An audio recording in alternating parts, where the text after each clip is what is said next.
സുധാസിന്ധു എന്ന ഉപനിഷത്ത് വ്യാഖ്യാനം ഇപ്പോൾ ഇവിടെ അവതരിക്കപ്പെടുവാൻ പോവുകയാണ്. ഭഗവതിച്ഛ കൊണ്ട് ആധ്യാത്മിക മണ്ഡലത്തിലെ മഹാരഥന്മാര് ആണ് ഈ പ്രകാശകർമ്മത്തിന് വേണ്ടി ഇവിടെ സന്നിഹിതരായിരിക്കുന്നത്. മാതാ അമൃതാനന്ദമയി ദേവിയുടെ വരിഷ്ഠ ശിഷ്യരിൽ ഒരാളായ സമ്പൂർണ്ണ സ്വാമി പൂർണ്ണാമൃതാനന്ദപുരിയുടെ അനുഗ്രഹങ്ങളുടെ തണലിലാണ് ഈ പുസ്തക പ്രകാശനം നടത്തുന്നത്. അദ്ദേഹത്തിൻ്റെ പാദത്ത് ഞങ്ങളെല്ലാം ദീർഘദണ്ഡ നമസ്കാരം അർപ്പിച്ചുകൊള്ളുന്നു. മലയാളത്തിൻ്റെ അഭിമാനമായ ഗാനഗന്ധർവൻ പത്മഭൂഷൺ ശ്രീ യേശുദാസ് ആണ് സുധാസിന്ധുവിനെ കേരളീയരുടെ ഹൃദയസാഗരത്തിലേക്ക് ആനയിക്കുന്നത്. ജോലി തിരക്കിനിടയിലും അദ്ദേഹം ഇവിടെ എത്തിയത് നമ്മുടെ എല്ലാം ഭാഗ്യമാണ്. ഞങ്ങളുടെ എല്ലാം പ്രണാമങ്ങൾ, സ്വാഗതോക്തികൾ. അഭിജാതമായ സദസ്സിന് നമസ്കാരം. വേദിയിലിരിക്കുന്ന വിശിഷ്ട വ്യക്തികളെ സദസ്സിന് പരിചയപ്പെടുത്തുക എന്ന ഒരു കൃത്യനിർവഹണമാണ് എനിക്ക് അനുഷ്ഠിക്കാനുള്ളത്. ഈ അനുഷ്ഠാനത്തിനിടയിൽ വേദിയിൽ ഞാനൊഴിച്ച എല്ലാവരും തന്നെ നിങ്ങൾക്ക് പരിചിതരാണ് എന്ന് ഞാൻ വിശ്വസിക്കുന്നു. കാരണം കേരളത്തിലെയും ഇന്ത്യയിലെയും സാംസ്കാരിക സാമൂഹിക മണ്ഡലങ്ങളിൽ തനതായ വ്യക്തിമുദ്ര പതിച്ചിട്ടുള്ള,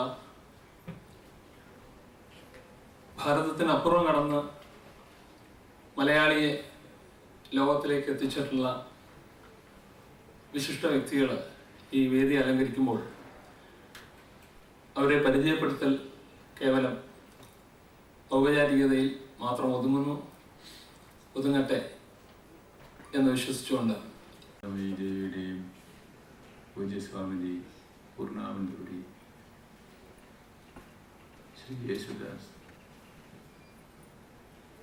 ശ്രീ ആശാമേനോൻ ദാമോദരൻ, ശ്രീ രവി DC, പ്രിയപ്പെട്ടവരെ നമസ്കാരം. വളരെയേറെ സന്തോഷമുള്ള ഒരു വൈകുന്നേരത്തിലാണ് നമ്മളൊക്കെ ഇപ്പോൾ. എല്ലാം കൊണ്ടും സന്തോഷം. ശരീരത്തിൻ്റെ ലയം, ആനന്ദാനുഭൂതിയുടെ ലയം, അങ്ങനെ ലയങ്ങളുടെ ഒരു സമ്മേളനം ആണ്. ഇവിടെ ഇരിക്കുമ്പോൾ ഞാനിങ്ങനെ ആലോചിച്ചു പോകുമായിരുന്നു, ഞാനിപ്പോൾ എവിടെയാണ്? ഏതോ വലിയ അന്യനാട്ടിൽ എവിടെയുള്ള പ്രശസ്തമായ ഏതോ ഒരു സർവകലാശാലയുടെ ഓഡിറ്റോറിയത്തിലാണോ ഇരിക്കുന്നത്? അല്ല, കാരണം മുന്നിലുള്ള മുഖങ്ങൾ മിക്കവാറും എല്ലാം മലയാളികളുടെ മുഖങ്ങളാണ്. അപ്പോൾ ഇത് നമ്മുടെ നാട്ടിൽ തന്നെയാണ്. ഇത് ലോകത്തിലെ തന്നെ ഏറ്റവും വലിയ ആസ്പത്രികൾ ഒന്നാണല്ലോ, മെഡിക്കൽ വിദ്യാലയങ്ങളിൽ ഒന്നായിക്കൊണ്ടിരിക്കുകയാണല്ലോ. ആർഷഭാരത സൃഷ്ടിയായ ഉപനിഷത്തുകളിലെ ജ്ഞാനം ആധുനിക യുഗത്തിലെ ശാസ്ത്ര വിജ്ഞാന ശാഖകളുമായി സമന്വയിക്കുക എന്ന ഉദ്ദേശത്തോടു കൂടി രചിക്കപ്പെട്ട സുധാ സിന്ധു എന്ന കൃതിയെക്കുറിച്ച് സംസാരിക്കുവാനായി സാഹിത്യ നിരൂപകനും ആത്മീയ ചിന്തകനും അതിലുമുപരി സംഗീത സ്നേഹിയുമായ ശ്രീ ആശാ മേനോൻ അവർകളെ ആദരപൂർവ്വം ക്ഷണിച്ചുകൊള്ളുന്നു.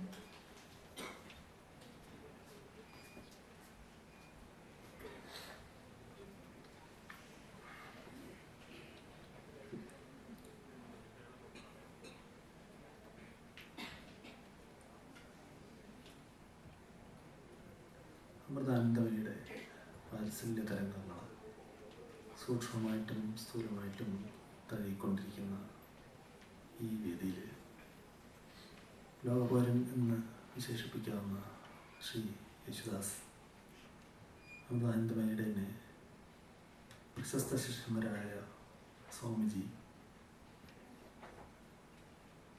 പിന്നെ മലയാളത്തിന് ഒരുപാട് മാനങ്ങളുള്ള സാഹിത്യകൃതികൾ സമ്മാനിച്ച ശ്രീ സി രാധാകൃഷ്ണൻ, എൻ്റെ സുഹൃത്ത് ദാമോദരൻ, വാസുദേവൻ, ശ്രീ രവി DC, സംവേദനശീലം ഉള്ള സദസ്യർ, സി രാധാകൃഷ്ണൻ പറഞ്ഞ് അവസാനിപ്പിച്ച ഒരു വാചകത്തിൽ നിന്ന് ഞാൻ തുടങ്ങാമെന്ന് വിചാരിക്കുന്നു. ഡോക്ടർ സ്വർണ്ണ നാലപ്പാട്ടിൻ്റെ ഈ പുസ്തകം അച്ചടിക്കുമ്പോൾ രവി DCക്ക് വ്യാപാര താല്പര്യങ്ങൾ ഉണ്ടായിരുന്നില്ല. വാസ്തവം. എൻ്റെ നാട്ടിൽ തന്നെ പണ്ഡിറ്റ് P. ഗോപാലൻ നായർ ഒരുപക്ഷെ 50 വർഷങ്ങൾക്ക് മുമ്പ് പഞ്ചദശയെക്കുറിച്ചും ബ്രഹ്മസൂത്രത്തിനെക്കുറിച്ചും എഴുതിയ പുസ്തകങ്ങളുടെ ആദ്യത്തെ കോപ്പികൾ എന്നോ വിറ്റ് തന്നിരിക്കുന്നു. പുനഃപ്രസിദ്ധീകരണത്തിന് ആരും തൽപരമല്ല. ഒന്നാമത് പണ്ഡിറ്റ് ഗോപാലൻ നായർ ആർക്കും അറിയില്ല. ഒരുപക്ഷെ ഇന്ത്യ കണ്ടതിൽ വെച്ച് ഏറ്റവും പ്രസിദ്ധനായിട്ടുള്ള സംസ്കൃത വ്യാഖ്യാതാവ്, ബ്രഹ്മസൂത്രത്തിൻ്റെ ആദ്യത്തെ വ്യാഖ്യാതാവെന്ന് അദ്ദേഹം തോന്നുന്നു. ആ പുസ്തകം വീട്ടിൽ ഉള്ളത് വലിയൊരു ധന്യതയായിട്ട് എനിക്കൊന്നും മനസ്സിലായിട്ടില്ല. എങ്കിലും വീട്ടിലൊരു അത് എൻ്റെ സാന്നിധ്യം ഉള്ളത് തന്നെ എനിക്ക് അനുഗ്രഹമായിട്ട് തോന്നിയിട്ടുണ്ട്. പക്ഷെ അത് പുനഃപ്രസിദ്ധീകരിക്കാൻ ആരും തയ്യാറില്ല. വ്യാപാര ലാഭം അവിടെ അപ്രസക്തമാണ്. അങ്ങനെയുള്ള ഒരു കാലഘട്ടത്തിൽ ഡോക്ടർ സ്വർണ്ണ നാലപ്പാട്ടിൻ്റെ സുധാ സിന്ധു എന്നുള്ളൊരു പുസ്തകം നമുക്ക് വളരെ എളുപ്പം പറയാം. ഒരു പുസ്തകം വരെ എഴുതി, പുസ്തകം പ്രസിദ്ധീകരിച്ചു, പ്രകാശിപ്പിച്ചു. പക്ഷേ ഇതിൻ്റെ പിന്നിൽ ഒരുപാട് ഗാഠമായിട്ടുള്ള അർപ്പണബുദ്ധിയുണ്ട്. അർപ്പണം എന്നുള്ള വാക്ക് പോലും പോരാ എന്ന് എനിക്ക് തോന്നുന്നു. കാരണം ഈ പുസ്തകത്തോടൊപ്പം അവർ ജീവിക്കുകയായിരുന്നു കഴിഞ്ഞ 20 കൊല്ലമായിട്ട്. പലർക്കും അത് മനസ്സിലായെന്ന് വരില്ല. പുസ്തകത്തിന് വ്യാഖ്യാനം ഏതൊക്കെ ചില പുസ്തകങ്ങൾ അവലംബിച്ചുകൊണ്ട് അവർ ചിലതൊക്കെ എഴുതി തട്ടിക്കൂട്ടി. പിന്നെ അവർക്ക് വിജ്ഞാനം ഒരുപാടുള്ളതുകൊണ്ട് അവരതങ്ങനെ എഴുതി. അങ്ങനെയല്ലാതെ അങ്ങനെ ഒരു പുസ്തകം വളരെ അപൂർവമായിട്ട് സംഭവിക്കുന്നു. ഒരുപക്ഷെ രവി DC അറിഞ്ഞോ അറിയാതെയോ ചെയ്തത് ഈ കാലഘട്ടത്തിൻ്റെ ഏറ്റവും വലിയ ഒരു പുണ്യമാണ്. അതിൽ ലാഭം അനാവശ്യമാണ്. ലാഭചിന്തയ്ക്ക് അപ്പുറമുള്ള ഒരു സത്തയാണ് അത് സ്പർശിക്കുന്നത്. അങ്ങനെയുള്ളൊരു സത്തയാണ് അത് ഉൾക്കൊള്ളുന്നത്. നാം ഏവരും ആകാംക്ഷാപൂർവ്വം കാത്തിരുന്ന ആ ധന്യ മുഹൂർത്തം ഇതാ സമാഗതമായിരിക്കുന്നു. ഒട്ടേറെ തിരക്കുകൾക്കിടയിലും ഇവിടെ എത്തിച്ചേർന്ന് ഈ വേദി ധന്യമാക്കിയ നാദസൗരഭ്യത്തിൽ നാം ഏവരെയും മതിമയിപ്പിച്ച ഗാനഗന്ധർവൻ പത്മഭൂഷൺ ശ്രീ KJ യേശുദാസ് അവകളെ പുസ്തക പ്രകാശനത്തിനായി ക്ഷണിച്ചുകൊള്ളുന്നു. അനുഗ്രഹാശിസ്സുകൾക്കായി സംപൂജ്യ ശ്രീ പൂർണ്ണാമൃതാനന്ദപുരി സ്വാമിയെയും വിനയപൂർവ്വം ക്ഷണിച്ചുകൊള്ളുന്നു.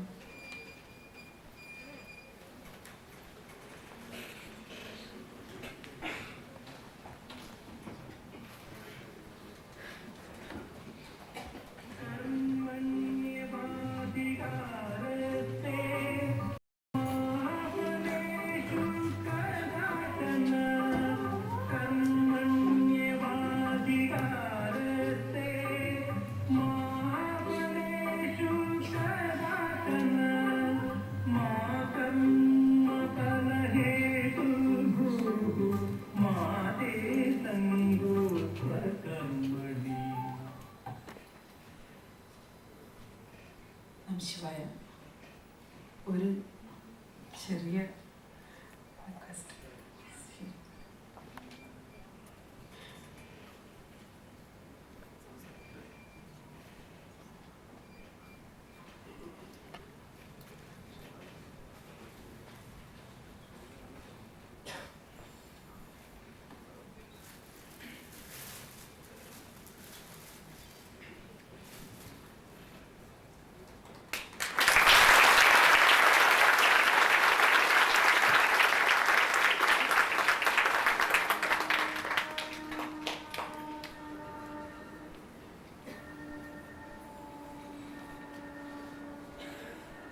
അനുഗ്രഹ പ്രഭാഷണത്തിനായി ദാസേട്ടനെ സ്നേഹാദരപൂർവ്വം ക്ഷണിച്ചുകൊള്ളുന്നു.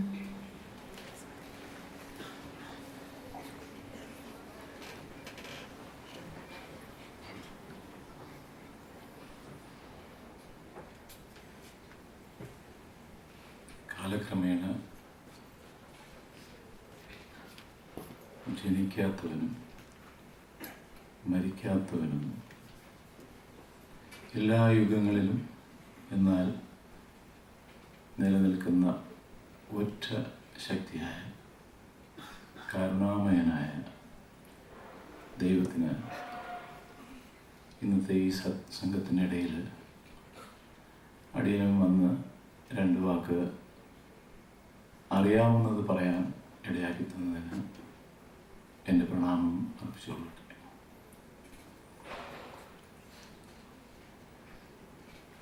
ഇവിടെ പ്രശസ്തരായ വ്യക്തികൾ വളരെ അഗാധമായിട്ട് ഉള്ള കാര്യങ്ങൾ പറഞ്ഞു കഴിഞ്ഞു. അതെന്താണെന്ന് പോലും പൂർണ്ണമായിട്ട് മനസ്സിലാക്കണമെങ്കിൽ കുറച്ച് നിഷ്ഠകളും വ്രതങ്ങളും ഒക്കെ വേണം. അതിലേക്ക് ഞാൻ കടക്കുന്നില്ല. എൻ്റെ ഉപനിഷത്തും എൻ്റെ ഖുർആനും എൻ്റെ ബൈബിളും ഏകനായ കരുണാമയനായ ദൈവം തന്ന ജീവിതാനുഭവങ്ങളാണ്. അതിലുപരിയായിട്ട് ഞാനൊന്നും വായിച്ചിട്ടില്ല. അപ്പം ഈ ബുക്കുകളെ പറ്റിയോ ഈ പുണ്യപുസ്തകങ്ങളെ പറ്റിയോ എന്തെങ്കിലും പറഞ്ഞാൽ അത് എൻ്റെ ഹൃദയത്തോട് ചെയ്യുന്ന അനീതിയായിരിക്കും, അല്ലെങ്കിൽ എൻ്റെ മനസാക്ഷിയോട് ചെയ്യുന്ന അനീതിയായിരിക്കും. ഇവിടെ ദാമു മറ്റുള്ള മഹത് വ്യക്തികൾ എല്ലാവരും പറഞ്ഞു കഴിഞ്ഞു. എൻ്റെ കർത്തവ്യം പൂർണ്ണമായിട്ട് ആത്മാർത്ഥതയോടുകൂടി ചെയ്തു എന്നുള്ള വിശ്വാസത്തോടുകൂടി ഒരു ചെറിയ തിരുത്തൽ, ഞാനേതോ കാര്യം പറഞ്ഞതായിട്ട് മിസ്റ്റർ ദാമു പറയുണ്ടായി. അത് പൂർണ്ണതയിലെത്തിയോ എന്നെനിക്ക് സംശയമുണ്ട്. മുഹമ്മദിനെ പറ്റി അതേ ശിഷ്യന്മാരോടുകൂടി ഇരുന്ന് പറഞ്ഞ കാര്യങ്ങൾ എന്താണെന്ന് പുസ്തകത്തിൽ എഴുതിയിട്ടില്ല. മിക്കവാറും സത്തായിട്ടുള്ള കാര്യങ്ങളായിരിക്കും പറഞ്ഞിട്ടുള്ളത്. അങ്ങനെയാണല്ലോ മഹത്തുക്കളാകുന്നത്. ഏത് നിമിഷങ്ങളും ഒരു നിമിഷത്തിൽ പോലും മറ്റ് ദുർചിന്തകളില്ലാതെ സത്തായിട്ടുള്ള ചിന്തകൾ മാത്രം ചിന്തിക്കുന്നവരാണ് മഹത്തുക്കളായി തീരുന്നത്. അതും ഈശ്വരകടാക്ഷം കൊണ്ട് മാത്രമാണെന്ന് വിശ്വസിക്കുന്നവരാണ് ഞാൻ. സർവ്വതും ഈശ്വരകടാക്ഷം കൊണ്ട് മാത്രമേ സംഭവിക്കൂ എന്ന് വിശ്വസിച്ച് ജീവിതകാലം കഴിക്കുന്നവനാണ് ഞാൻ. ആ മുഹമ്മദ് ശിഷ്യന്മാരോടുകൂടി ഇരിക്കുമ്പോൾ ഒരു ശവമഞ്ചം മുൻപേ കൂടി കടന്നുപോയി. അദ്ദേഹം പെട്ടെന്ന് എണീറ്റ് നിന്നു. ശിഷ്യന്മാരും ഗുരു ചെയ്യുന്നത് കണ്ടു കഴിഞ്ഞാൽ പിന്നെ അവിടെ ഇരിക്കാനൊക്കെ എണീക്കണമല്ലോ. എണീറ്റു. ആ കൂട്ടത്തിൽ ഒരു ശിഷ്യൻ എപ്പോഴും എന്ത് സംശയം ചോദിക്കുന്ന ഒരാളുണ്ട്. അത് ഏത് സമയത്തും അതിനുത്തരം കൊടുക്കാനുള്ള മനസ്ഥിതിയുള്ള ഗുരുവായതുകൊണ്ട് അതിന് കോപിച്ചില്ല. എന്ന് ചോദിച്ചാൽ എന്താണാവോ ഗുരു അങ്ങ് എണീറ്റ കാര്യം? അതൊരു ജൂതൻ്റെ ശവമോചനമാണല്ലോ, ശവശരീരമാണല്ലോ. ഇതിന് ശേഷം ദാമു പറഞ്ഞില്ല. അതാണ് മുഖ്യം. ഇതാണ് ഇവിടുത്തെ മുഖ്യമായിട്ട് പറയേണ്ട കാര്യം. അദ്ദേഹം ഉടനെ പറഞ്ഞു, ഓഹോ അത് മനുഷ്യനല്ലേ എന്നിട്ട് ചോദ്യം ചോദിച്ചു. അത് പറഞ്ഞില്ല. അത് തെറ്റായിട്ടല്ല പറയുന്നത്. ആവേശത്തിൽ അലമ്പോട്ട് എത്രയുള്ളൂ. ദാമിന് കുറച്ച് ആവേശമുണ്ട്. അത് നല്ലത്. ആത്മാർത്ഥത കൊണ്ടാണ് ആവേശം വരുന്നത്. അത് കുറച്ചുകൂടി ഒന്ന് പിടിച്ചു കഴിഞ്ഞാൽ ശരിയാവും. എനിക്കും ഇതുപോലെയൊക്കെ വളരെ ചൂടനായിരുന്നു ഞാൻ. ഇപ്പോഴും ഉണ്ട്, ഇല്ലെന്നില്ല. അങ്ങനെ പറഞ്ഞ വാക്യങ്ങൾ, ഇങ്ങനെയുള്ള പ്രവൃത്തി ഏറെ തരത്തിൽ വിവർത്തിച്ച് തങ്ങളുടെ ആവശ്യങ്ങൾ നടക്കാൻ വേണ്ടി എന്തെല്ലാമോ പ്രവൃത്തികൾ ഇന്ന് നടത്തിക്കൊണ്ടിരിക്കുന്നുണ്ട്.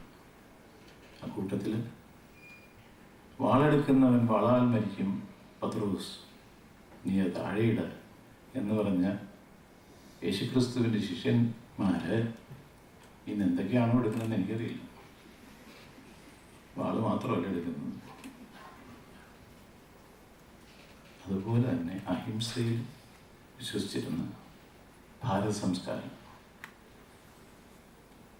ഒരു മതമല്ലാത്ത ഹിന്ദു മതമാക്കി തീർത്തിരിക്കുന്നുണ്ട്. ഹിന്ദു മതമല്ല, ഹിന്ദു സംസ്കാരമാണ്. ക്രിസ്തീയ മതമാണെന്ന് പറയാം. അതങ്ങനെ ആക്കിയിരിക്കുന്നു. അതുകൊണ്ട് ധൈര്യമായിട്ട് പറയാം. നമ്മൾ അതല്ല. ലോകത്തിന് വേണ്ടി മാത്രം ഞാൻ പഠിച്ചിട്ടുള്ള ഒരുപാട് കാര്യങ്ങളൊന്നും പഠിച്ചിട്ടുള്ള നേരത്തെ പറഞ്ഞു കഴിഞ്ഞാൽ എനിക്ക് രക്ഷപ്പെടാം. ചില കാര്യങ്ങൾ എൻ്റെ ഹൃദയത്തോട്ട് കയറിയാൽ പിന്നെ അത് പറിച്ചു കളയാൻ വലിയ വിഷമമാണ്. ഏറ്റവും എനിക്കിഷ്ടമുള്ള പ്രാർത്ഥന ഈ ലോകത്തെ സർവ്വജീവചരാചരങ്ങൾക്കും നല്ല സംഭവിക്കട്ടെ എന്ന് പ്രാർത്ഥിച്ച ഋഷിവരന്മാരാണ്. അല്ലാണ്ട് ഹിന്ദുക്കൾ മാത്രം രക്ഷപ്പെടട്ടെ എന്ന് പ്രാർത്ഥിച്ചവരല്ല.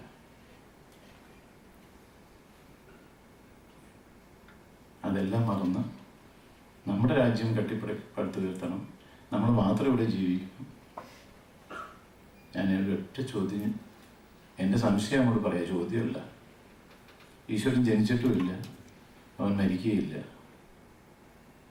അവൻ എല്ലാ കാലത്തും ഇവിടെ തന്നെ ഉണ്ടായിരിക്കും. അവന് നാശമില്ല, ജനനമില്ല, മരണമില്ല എന്ന് പല പുണ്യപുസ്തകങ്ങളിലും ക്രിസ്തീയ പുസ്തകത്തിലായാലും അവൻ തൂണിലും തുരുമ്പിലുമുണ്ട്. അവന് രൂപമില്ല, അവന് ആകൃതിയില്ല, പേരില്ല. ഇതെല്ലാം ഉള്ള ഈശ്വരൻ്റെ മതം ഏതാണെന്നൊന്ന് പറഞ്ഞു തന്നാൽ നന്നായിരിക്കും. എൻ്റെ സംശയമാണ്. അവന് മതം ഉണ്ടെങ്കിൽ ആ മതം സ്വീകരിക്കാനാണ് ഇപ്പം ഞാൻ ഒരുമിട്ടിരിക്കുന്നത്. ഇതിങ്ങനെ പറഞ്ഞു കഴിഞ്ഞിട്ട് ആരും ഇതിനൊരു മറുപടി പറയാത്തതുകൊണ്ട് ഞാനൊരു സ്ഥിരമായിട്ടൊരു തീരുമാനമെടുത്തു.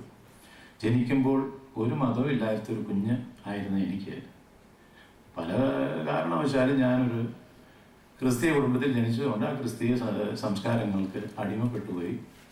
അത് കഴിഞ്ഞപ്പോൾ അല്പസ്വല്പ അനുഭവങ്ങളും എൻ്റെ അച്ഛൻ്റെ അമ്മയുടെയൊക്കെ ഉപദേശങ്ങളും ഒക്കെ കൊണ്ട് എനിക്ക് എന്താണ് ഈശ്വര ചൈതന്യം എന്നുള്ളത് വലിയ പുസ്തകപാരായണമൊന്നും ഇല്ലാണ്ട് തന്നെ അനുഭവങ്ങളുണ്ട് മനസ്സിലാക്കാനിടയായി. അതിൽ നിന്ന് മനസ്സിലായി എൻ്റെ ദൈവം ജാതിയില്ലാത്തവനും മതമില്ലാത്തവനുമാണ്. എല്ലാ സർവ്വ ജീവചരാചരങ്ങളെയും തുല്യമായിട്ട് കാണുന്ന കരുണാമയനുമാണ്. അതുകൊണ്ടാണ് ഞാൻ അത് മാറ്റിയെന്ന് ഞാൻ പറഞ്ഞില്ല. കാരണം എന്ന് വെച്ചാൽ ഞാൻ പറയുന്ന സാധനം അടിച്ചു കളഞ്ഞ നേരത്തെ ഇനി അതൊന്നും പറയണ്ട എന്ന് വിചാരിച്ചിട്ടാണ് ഞാൻ അതിനെ ഒന്ന് വേറെ വിധത്തിലാക്കിയത്. പക്ഷെ പറഞ്ഞത് തന്നെ. പക്ഷെ അവൻ കരുണാമയനാണ്. ഇതുവരെ ആരും ദർശിക്കാത്ത ആ കരുണാമയൻ എല്ലാത്തിലുമുണ്ട്. സർവ്വജീവചരാചരങ്ങളുമുണ്ട്, എല്ലാത്തിലുമുണ്ട്. അത് ഉൾക്കൊണ്ട മഹാത്മാക്കൾ പറഞ്ഞത് മനസ്സിലാകാത്തത് കൊണ്ടാണ് പിന്നെയും പിന്നെയും പല പുസ്തകങ്ങളും വിവർത്തിക്കേണ്ടി വരുന്നത്, പലത് വായിക്കേണ്ടി വരുന്നത്. എന്നിട്ടും മനസ്സിലാകുന്നില്ല. ഇന്ന് ഇവിടെ വിശിഷ്ടമായ ഒരു പുസ്തകം നമുക്ക് ഏവർക്കും ആവശ്യമുള്ളത് ഞാൻ പറയാറുണ്ട്. ഞാൻ പലയിടത്തും പോകാറുള്ളത് കൊണ്ടുള്ള അനുഭവമാണ്. ഒരു ചെറിയ അനുഭവം പറഞ്ഞുതരാം. എൻ്റെ ഒരു സുഹൃത്തിൻ്റെ വീട്ടിൽ ഉണ്ണാൻ ചെല്ലണമെന്ന് പറഞ്ഞു. ഞാൻ ചെന്നു. അപ്പോൾ ഇന്ന് പോകണ്ട, കുറച്ച് ദൂരം പോകുന്നതുകൊണ്ട് ദാസേട്ടൻ ഇന്ന് ഇവിടെ തന്നെ കിടക്കാമല്ലോ. ഓ കിടക്കാം. അങ്ങനെ ഭക്ഷണമൊക്കെ കഴിഞ്ഞ് ഞങ്ങളെല്ലാവരും കൂടി ഇങ്ങനെ സംസാരിച്ചുകൊണ്ടിരിക്കുമ്പോൾ സാധാരണ എൻ്റെ അറിയാണ്ടൊരു ശബ്ദം വരാറുണ്ട്, അമ്മേ ദേവി എന്ന്. ദേവിയോ എന്നിങ്ങനെ ഒരു ചോദ്യം. അപ്പം ഞാനും ചോദിച്ചു, എന്താ പറയുന്നത് തെറ്റുണ്ടോ? അത് ഹിന്ദുക്കളുടെ അല്ലേ?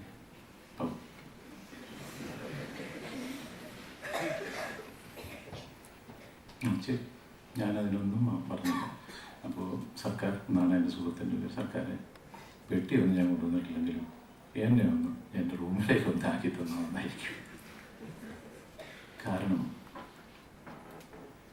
അവരോട് വാദിച്ചിട്ട് കാര്യമില്ല. അവർ ഉൾക്കൊണ്ടിരിക്കുന്നത് ചില ശ്രേഷ്ഠന്മാരും ധരിക്കുന്നുണ്ട്. അവരൊന്നും മതശ്രേഷ്ഠന്മാരെന്ന് എനിക്ക് പറയാനേ പറ്റില്ല. പുരോഹിതന്മാർ ഈ വഴിക്ക് പോയാലും നമുക്ക് ഇവിടെ എത്താനൊക്കെ വേറൊരു വഴിയേ ഇല്ല. ഇങ്ങനൊരു വഴിയേ ഉള്ളൂ എന്ന് പറഞ്ഞ് അവരുടെ മസ്തിഷ്കത്തിൽ വേണ്ടാദിനങ്ങൾ വർദ്ധിപ്പിച്ച് അങ്ങനെയുള്ള രീതിയിലിരിക്കുന്നവരാണ് ഈ സർവത്തിനും ഉപരിയായിട്ട് എല്ലാത്തിൻ്റെയും ശക്തിയായിട്ടുള്ള വ്യത്യാസം ഒന്നും കാണാത്ത ദൈവത്തെ ഉൾക്കൊള്ളാതെ ഈ പറയുന്നത് മാത്രമേ ഒരു വഴിയുള്ളൂ, ഈ വഴിക്ക് പോയാൽ മാത്രമേ രക്ഷപ്പെടുകയുള്ളൂ എന്നുള്ള അഡ്വർടൈസ്മെൻറ്റ് മെറ്റീരിയൽ അല്ലെങ്കിൽ അതിനുള്ള എല്ലാ പ്രൊപ്പഗേഷനിലും വിശ്വസിപ്പിക്കത്തക്ക രീതിയിലുള്ള സർവപ്രവൃത്തികളുടെയും അടിമകളാക്കി തീർക്കുന്ന ഒരു പ്രവണത എല്ലായിടത്തും ഉണ്ട്. ഇതിൽ നിന്ന് രക്ഷപ്പെടണമെങ്കിൽ ഞാൻ എടുത്തിരിക്കുന്ന കാര്യം ആരോടും അധികം വാദിക്കാൻ നിൽക്കരുത്. വാദിച്ചാൽ ജയിക്കില്ല. നമ്മുടെ സമയം വെറുതെ കളയും. നാമും നമ്മുടെ പരമമായിട്ടുള്ള ശക്തിയുമായിട്ടുള്ള ബന്ധത്തിന് അനാവശ്യമായിട്ട് ഒരു വഴി ചെലവ് നടത്തുന്നത് പോലെ ഇരിക്കും, ചെലവ് ചെയ്യുന്ന പോലെ ഇരിക്കും. അതുകൊണ്ട് അവനുമായിട്ടുള്ള കാര്യങ്ങൾ രഹസ്യമായിട്ട് വയ്ക്കുക. അതാരും പഠിപ്പിക്കണമെന്ന് ആഗ്രഹം പ്രകടിപ്പിക്കാതിരിക്കുക. ആർക്കെങ്കിലും അങ്ങനെ സംശയം ഉണ്ടെങ്കിൽ അവരോട് സംശയം നമ്മൾ ചോദിക്കുക. എന്നിട്ട് നമുക്ക് എന്തെങ്കിലും കിട്ടുമെങ്കിൽ അതിൽ നിന്ന് എടുക്കുക. ഇങ്ങനെയാണെങ്കിൽ വളരെ സമാധാനം ഇരിക്കും. അതാണ് ഇപ്പം ഞാൻ ചെയ്യുന്ന കാര്യം. പിന്നെ എൻ്റെ സഹോദരി ഇങ്ങനെ ഒരു സത്തായിട്ടുള്ള പ്രവൃത്തി ചെയ്യുമ്പോഴും കഴിവില്ലാത്ത ഇതിനെപ്പറ്റി ഒന്നും അറിയാതെ എന്നോട് പറയണം അത് ചെയ്തേ പറ്റൂ എന്ന് പറയുമ്പോൾ ഒരു ചെറിയ മൂടുകൂടൊക്കെ ഇട്ടുകൊണ്ട് ഞാൻ വന്നിരിക്കുകയാണ്. ഞാൻ വന്നത് സത്യമാണ്. അത് കൃത്യമായിട്ടും മനഃപൂർവ്വമായിട്ടും മനസാക്ഷിയോടും കൂടി അതിനെല്ലാ സത്യമായ ഫലം ഉണ്ടാകണം എന്ന് പ്രാർത്ഥിച്ചിട്ടുണ്ട്. അത് തീർച്ചയായിട്ടും നടക്കും. ഇത് പുസ്തകം വായിക്കുന്ന മറ്റു സഹോദരങ്ങൾ പറഞ്ഞതുപോലെ ഇതൊരു 10 ദിവസം കൊണ്ട് വായിച്ചു തീർന്നുകൊണ്ട് ഒരു കാര്യമില്ല. പല ആവർത്തി വായിച്ചാൽ ഓരോ ആവർത്തന സമയത്തും വ്യത്യസ്തങ്ങളായിട്ടുള്ള അനുഭവങ്ങൾ ഉണ്ടാകാൻ സാധ്യതയുണ്ടെന്ന് ഞാൻ ഊഹിക്കുന്നു.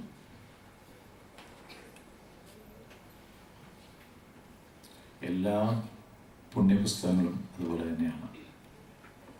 ഇതിൻ്റെയൊക്കെ ഉദ്ദേശം എന്താണെന്ന് നോക്കിയാൽ മനുഷ്യൻ നന്നാകാൻ വേണ്ടിയാണ്. ഇന്ന് ഈ മതങ്ങളെയും വെച്ച് മറ്റുള്ള സംഘടനകളെയും വെച്ച് മനുഷ്യൻ ഏത് നിലയ്ക്കാണ് പോകുന്നത് എന്ന് ഊഹിച്ചാൽ നിങ്ങൾക്ക് തന്നെ അറിയാം. അപ്പം ഇതെല്ലാം വേണോ എന്നൊരു സംശയം ചില ആളുകൾക്ക് തോന്നി, എനിക്ക് തോന്നിയിട്ടുണ്ട്. അതുകൊണ്ട് ഏകദൈവമായ ജഗദീശ്വരൻ ജാതിയില്ലാത്ത, മതമില്ലാത്ത, മരണമില്ലാത്ത, ജനനമില്ലാത്ത, എന്നാൽ എന്നും നിലനിൽക്കുന്ന, രൂപമില്ലാത്ത അവനിൽ പൂർണ്ണമായിട്ട് അർപ്പിച്ചുകൊണ്ട് എല്ലാം അവൻ സൃഷ്ടിച്ച ഈ വസ്തുക്കളെയും ഒക്കെ ബഹുമാനിച്ചുകൊണ്ട് ആ വസ്തുക്കളെ ബഹുമാനിച്ചാൽ അവനിലേക്ക് അർപ്പിക്കുന്ന പൂജയായിട്ട് ഫലിക്കും. അല്ല, അവൻ സൃഷ്ടിച്ച എല്ലാ വസ്തുക്കളെയും നമ്മൾ എതിർക്കുകയും അവനെ മാത്രം സേവിക്കുകയും ചെയ്തുകൊണ്ട് ഒരു അർത്ഥമില്ല എന്നൊക്കെയാണ് എൻ്റെ തോന്നൽ. ഇതൊക്കെ ഈ തോന്നൽ ഞാൻ തുറന്ന് പറയുന്നു എന്ന് മാത്രം, എനിക്കറിയാവുന്ന കാര്യങ്ങളല്ല, എൻ്റെ മനസ്സിൽ തോന്നുന്ന കാര്യങ്ങളാണ് ഞാൻ പറഞ്ഞത്. ഇതിലെന്തെങ്കിലും അഭിപ്രായ വ്യത്യാസങ്ങളുണ്ടെങ്കിൽ മഹത്തുക്കളായ നിങ്ങളോ ഇവിടെ ഇരിക്കുന്ന എല്ലാ വ്യക്തികൾക്കും നിങ്ങൾ പറഞ്ഞ ശരിയായിരുന്നു എഴുതി അറിയിച്ചാൽ അതിലെന്തെങ്കിലും ഉണ്ടെങ്കിൽ അതും ഞാൻ പഠിക്കാൻ തയ്യാറാണ്.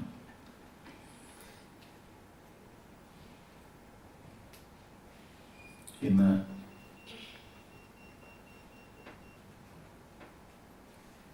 പല സ്ഥലങ്ങളിലും ഗുരുക്കന്മാർ പഠിപ്പിച്ചതിന് ശേഷം ക്രിസ്തീയ മതത്തിലായാലും ശരി, ഹിന്ദു മതത്തിലായാലും ശരി, ഹിന്ദു സംസ്കാരത്തിലായാലും ശരി, മുസ്ലിം മതത്തിലായാലും ശരി, വേറുപാടുകൾ അവരവരുടെ ഇഷ്ടത്തിനായിട്ട്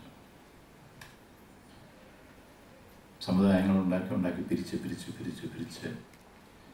ഈശ്വരൻ വെറും യാതൊരു വ്യത്യാസമില്ലാതെ നിർവികാരനായിട്ട് ആനന്ദശയനത്തിൽ ഇങ്ങനെ കിടക്കാൻ നിങ്ങൾ എന്ത് വേണമെങ്കിലും ചെയ്തു. എന്നെ കൊണ്ടൊരു കാര്യം, നിങ്ങൾ എന്ത് വേണമെങ്കിലും ചെയ്തിട്ട് നിങ്ങൾ തന്നെ അനുഭവിക്കും. എനിക്ക് തോന്നുന്നത് അതാണ്. കാരണം ഒരു മറുപടിയും കിട്ടുന്നില്ല ഇതിന് എന്താണെന്നുള്ളത്. അദ്ദേഹത്തിനോട് ചോദിച്ചാൽ അദ്ദേഹം സുഖമായിട്ട് ഉറങ്ങാം. എങ്ങനെ പോയി ചോദിക്കുക? എനിക്ക് പറയാനുള്ള ഉത്തരവുള്ളൂ, നാം ഏവരും സഹോദരങ്ങളാണ്. സ്ഥാപനങ്ങൾക്ക് വേണ്ടിയിട്ടോ സ്ഥാനങ്ങൾക്ക് വേണ്ടിയിട്ടോ ആ പരമപിതാവിൻ്റെ കൽപ്പനകളെ മറന്ന് നമ്മുടെ ആവശ്യങ്ങൾ തീർക്കുകയാണെങ്കിൽ അവിടെ ദുഃഖം തീർച്ചയാണ്. ആഗ്രഹങ്ങൾ എത്രയുണ്ടോ അത്രയും ദുഃഖങ്ങൾ നമുക്കുണ്ടാവും. അതുകൊണ്ട് മഹത്തുക്കൾ നമ്മളോട് പറഞ്ഞു തന്നിട്ടുള്ളത് ആഗ്രഹിക്കാതിരിക്കുക, നീ ചെയ്യുക. അതിന് ഫലമുണ്ടാകുമെന്ന് വിശ്വസിക്കേണ്ട, അതിന് പ്രതീക്ഷിക്കേണ്ട. ആ പ്രതീക്ഷ അത്രയും ദുഃഖം ഉണ്ടാക്കിത്തരും. അതിന് പ്രതീക്ഷിക്കാണ്ട് പ്രതിഫലേച്ഛയോട് ഇല്ലാതെ ചെയ്യുക. അങ്ങനെ ചെയ്തിട്ടുള്ള ഒരു മഹത് പ്രവൃത്തിയാണ് എൻ്റെ സഹോദരി ചെയ്തിരിക്കുന്നതെന്ന് ഞാൻ വിശ്വസിക്കുന്നു. അത് ഞാൻ വായിക്കും. എന്ന് തീരും എന്ന് ഞാനിവിടെ ഉറപ്പ് പറയുന്നില്ല. കാരണം ഒരു ഉദാഹരണം കൂടി പറയാം. വായിക്കുമോ, തീർത്ത് വായിക്കുമോ എന്നും ഞാൻ ഉറപ്പ് പറയുന്നില്ല. എന്താണ് ഇത്രയ്ക്ക് ഫനാറ്റിസം? എനിക്ക് തോന്നിയതാണ്. ഇനി പത്രക്കാർ ഇവിടെ ഉണ്ടെങ്കിൽ എഴുതിക്കോളൂ, യേശുദാസ് ഫനാറ്റിസ്റ്റ് ആണ് എന്ന് മുഹമ്മദിയെ പറ്റി പറഞ്ഞു എന്ന് എഴുതിക്കോളൂ. അതിൻ്റെ അനുഭവം നിങ്ങളെല്ലാം അനുഭവിച്ചോളൂ, എനിക്കൊന്നുമില്ല. ഞാൻ മനസ്സിലാക്കി കഴിഞ്ഞു. എനിക്ക് തോന്നിയ കാര്യം, അതായത് എന്തിനാണ് ഇത്രയ്ക്ക് ഫനാറ്റിസം ഇവർ കാണിക്കുന്നത്? എല്ലാവരും ചെയ്യുന്നില്ലേ? ഇപ്പം എന്താ കുറവ്? ഹിന്ദു സംസ്കാരത്തിലെന്തോ, ഹിന്ദു മത സംസ്കാരത്തിൽ ലയിച്ചിരിക്കുന്ന ഒരു മതം എന്ന് പറയുന്നവർ ഫനാറ്റിസം കാണിക്കുന്നില്ലേ? കുന്തങ്ങളൊക്കെ അല്ലേ ഇപ്പം ഉണ്ടാക്കി എല്ലാവരിലും ഏൽപ്പിക്കുന്നത്. സ്വന്തം സഹോദരങ്ങളെ, മറ്റു മതത്തിലുള്ളവരെ സ്വന്തം സഹോദരങ്ങളായിട്ട് ഞാൻ കാണുന്ന എൻ്റെ കാഴ്ചപ്പാടിനെ അവരെ മുറിവേൽപ്പിക്കുന്ന തരത്തിൽ വലിയ വലിയ കുന്തങ്ങളായിട്ടാണ് ഓരോ സന്യാസികൾ പുറപ്പെട്ടുകൊണ്ടിരിക്കുന്നത്. അവിടെ വേറൊരു കൂട്ടർ മുസ്ലിങ്ങൾ ഞങ്ങൾ സർവ്വ ഹിന്ദുക്കളെ തീർക്കും എന്ന്. അപ്പം ഇപ്പുറത്ത് ഇനി ക്രിസ്ത്യാനിയും കൂടി തുടങ്ങിയാൽ നിങ്ങൾ രണ്ടുപേരെയും ഞങ്ങൾ തീർക്കും. അന്ന് എന്താണെന്ന് അറിയാൻ വേണ്ടിയിട്ട് ഖുറാൻ ഒന്ന് വായിച്ചു കളയാം. ബൈബിൾ ഞാൻ വായിച്ച് തീർത്തിട്ടില്ല, എന്നിട്ടാണ് അതിലോട്ട് പോയത്. സമയം ഉണ്ടാവില്ലല്ലോ എനിക്ക് തോന്നണം. ഞാൻ വേഗം നിർത്താൻ, കാരണം വന്ന് ഒഴുകിക്കൊണ്ടിരിക്കുന്നതിന് വേണമെങ്കിൽ നിർത്താൻ നോക്കും. അതിനുള്ള ടാപ്പ് എൻ്റെ കയ്യിലും ഉണ്ട്.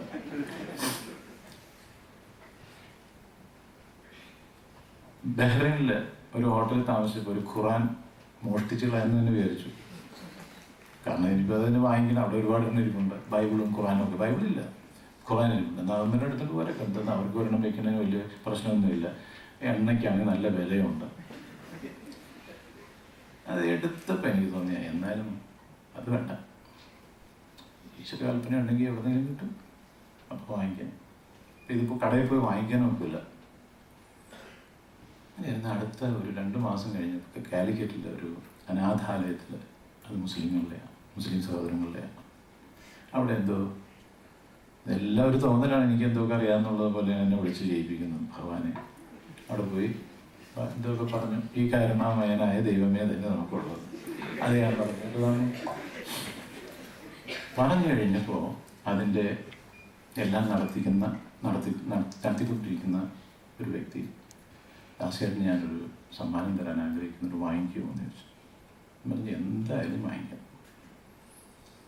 ബോംബാകരുത്. ഉടനെ ഒരു പൊതി കൊണ്ട് തന്നു. തുറന്നു നോക്കിയപ്പോൾ ഖുറാനായിരുന്നു. അപ്പോഴേ ഞാൻ ആ ബഹ്റിനിൽ ഓർത്തു, ദൈവമേ, ആ ചെറിയൊരു ശബരതയിൽ ഞാൻ ആ കളവ് ചെയ്തിരുന്നെങ്കിൽ നിനക്ക് എന്തെല്ലാം തരത്തിൽ എന്നോട് ദുഃഖം തോന്നുമായിരുന്നു.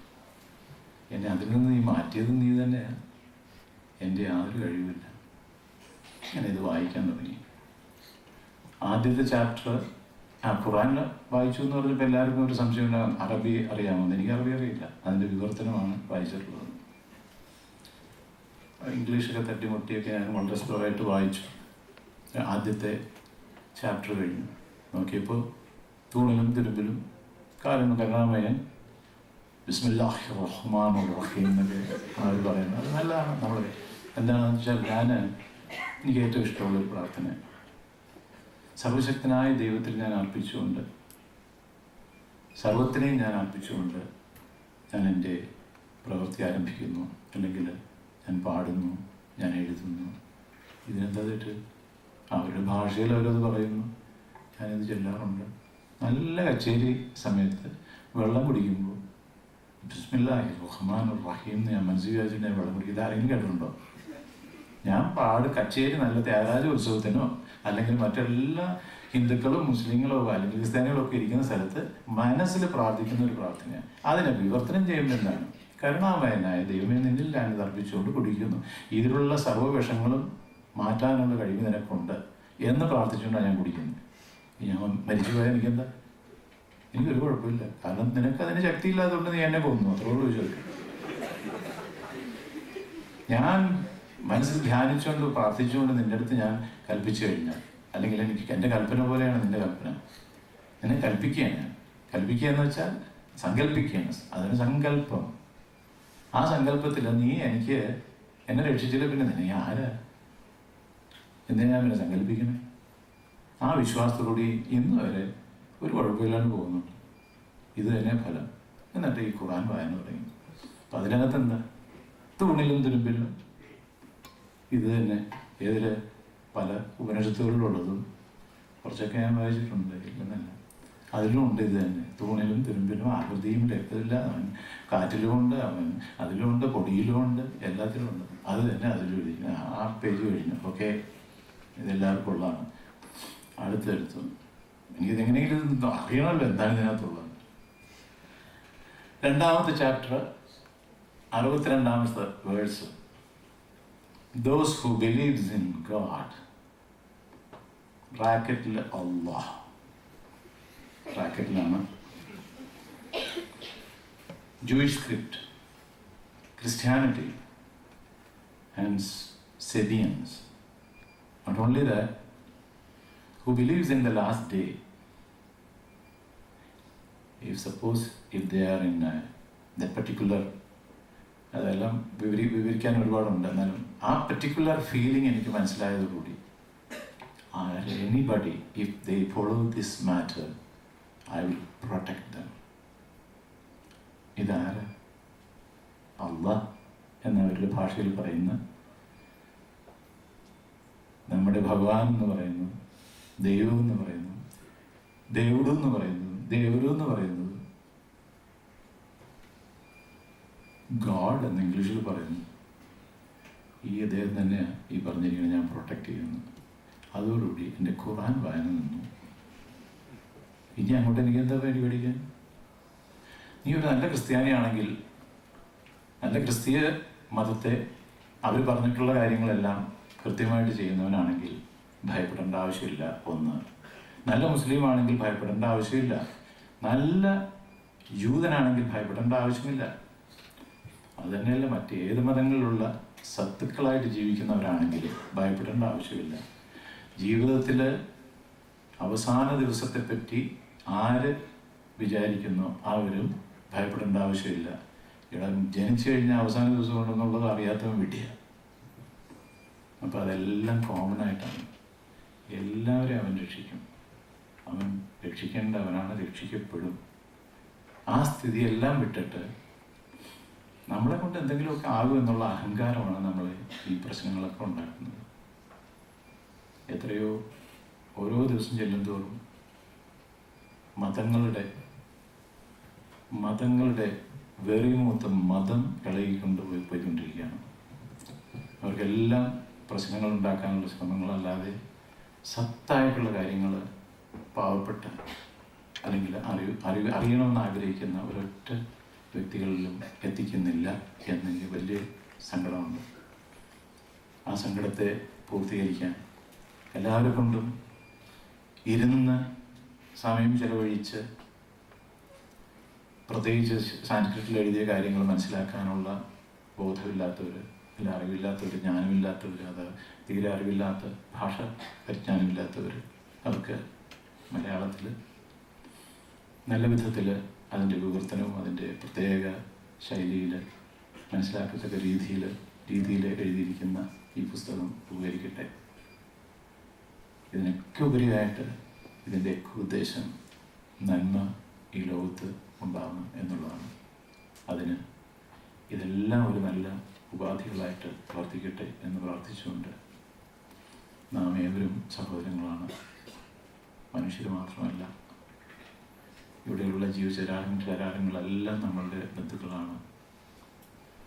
അതിനെയൊക്കെ ഉൾക്കൊണ്ടുകൊണ്ട് സ്നേഹിക്കാനും ആ സ്നേഹത്തെ ഉൾക്കൊണ്ടുകൊണ്ട് അതിൻ്റെ ഉടമസ്ഥനെ ഉൾക്കൊണ്ട് നമുക്ക് വേർതിരിവ് വേണ്ട. ഞാൻ മുസ്ലിമാണെന്നും ഹിന്ദുവാണെന്നും ക്രിസ്ത്യാനിയാണെന്നും പറയാതെ നാം ദൈവത്തിൻ്റെ കുഞ്ഞാടുകളാണ്, അവൻ്റെ വഴിക്കാണ് നമ്മൾ പോകേണ്ടത് എന്നുള്ള പൂർണ്ണമായ നിശ്ചയത്തോടുകൂടി പ്രവർത്തിക്കുകയാണെങ്കിൽ ഈശ്വരൻ്റെ നിശ്ചയം, ഈശ്വരൻ്റെ ആഗ്രഹം ഇവിടെ സഫലീകൃതമാകും. സ്ഥാപനങ്ങൾ നശിക്കും, സംഘടനകൾ നശിക്കും, ഇതെല്ലാം നശിക്കും, അവൻ മാത്രം ബാക്കി നിൽക്കും. അത് മാത്രം നിലനിൽക്കട്ടെ. നമ്മുടെ മനസ്സിലെന്നും ഇത് വളർന്ന് ലോകത്ത് എമ്പാടും സമാധാനവും സമൃദ്ധിയും ഐശ്വര്യവും ആയുരാരോഗ്യ സൗഖ്യം ഉണ്ടാകട്ടെ എന്ന് പ്രാർത്ഥിച്ചുകൊണ്ട് എൻ്റെ വാക്കുകൾ ചേർക്കുന്നു. നമസ്കാരം.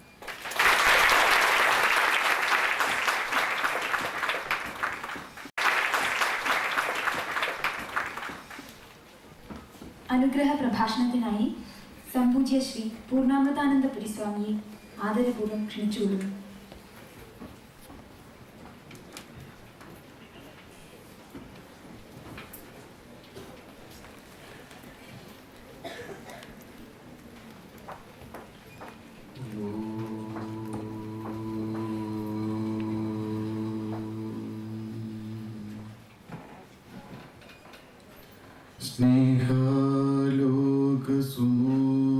സ്നേഹാലോകസുമോഹനവദനാം കരുണാർദ്രാനത നയനാം രമ്യാം ശ്രിതജനപാലന വിഗ്രാം സൗമ്യാം അമൃതാനന്ദമയീം പ്രണമാമി. ഓം അമൃതീശ്വരി നമഃ. ഇവിടെ സന്നിഹിതനായിരിക്കുന്ന ബഹുമാനപ്പെട്ട കെ യേശുദാസ്, മറ്റ് വിശിഷ്ട വ്യക്തികൾ, ഇവിടെ കൂടിയിരിക്കുന്ന അമ്മയുടെ ഓമന മക്കളെ, സുവർണ നാലപ്പാട് എഴുതിയ ഈ ഗ്രന്ഥം അമ്മയുടെ ബ്രഹ്മസ്ഥാന ക്ഷേത്രത്തിൻ്റെ പ്രതിഷ്ഠാ മഹോത്സവ ചടങ്ങിൽ അമ്മയുടെ സാന്നിധ്യത്തിൽ നടത്തണമെന്നാണ് ആഗ്രഹിച്ചിരുന്നത്. അമ്മ ഇവിടെ വന്ന സമയത്തുള്ള തിരക്ക് എല്ലാവരും കണ്ടു കാണും. ഒരു മിനിറ്റിൽ 30-ലധികം ആളുകളെ അമ്മ അടുത്ത് കണ്ട് ദർശനം കൊടുത്തുകൊണ്ടിരിക്കുന്ന സമയത്ത് ഒരു ചടങ്ങ് നടത്താനുള്ള സാവകാശം കിട്ടില്ല എന്ന് ബോധ്യപ്പെട്ടതുകൊണ്ട് അത് പിന്നീടൊരവസരത്തിലാവാം എന്ന് ശ്രീ സുവർണ നാലപ്പാട് തന്നെ പറഞ്ഞു.